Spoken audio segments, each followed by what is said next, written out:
அக்கா, இந்த புடவைய இன்னும் வச்சிருக்கீங்களா? இப்பெல்லாம் யார் இவ்ளோ கனமா கட்டிக்கிறாங்க? ஞாபகம்தான்.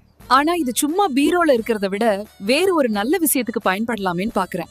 இதுல இருக்கிறது அசல் வெள்ளி கலந்த வேலைப்பாடு. அப்போ ஸ்ரீகன்னிகா பட்டு சென்டர் தான் பெஸ்ட் சாய்ஸ். வாட்ஸ்அப் பண்ணாலே போதும், அவங்களே நேர்ல வந்து கலெக்ட் பண்ணிப்பாங்க. நிச்சயமா மேடம், இதுல இருக்க வெள்ளி தரத்தை நாங்க சோதிச்சிட்டோம். சரியான விலை உங்களுக்கு உடனே கிடைக்கும்.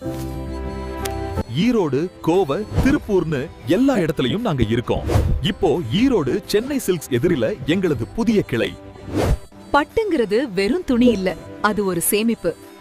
உங்க பழைய பட்டுக்கு உரிய மரியாதையும் விலையும் தர்றதுதான் எங்களோட அடையாளம். நிஜமாவே இவ்ளோ விலையா? நிஜமாவே இவ்ளோ விலையா? இப்பதான் புரியுது. நம்ம பழைய பட்டு புடவைக்கு இவங்க தர விலைய வேற யாராலையும் தர முடியாது. இப்போதான் புரியுது. நம்ம பழைய பட்டு புடவைக்கு இவங்க தர விலைய வேற யாராலையும் தர முடியாது. பழைய பட்டுக்கு ஈடு இணையற்ற விலை. ஸ்ரீகன்னிகா பட்டு சென்டர் தான் பெஸ்ட் சாய்ஸ்.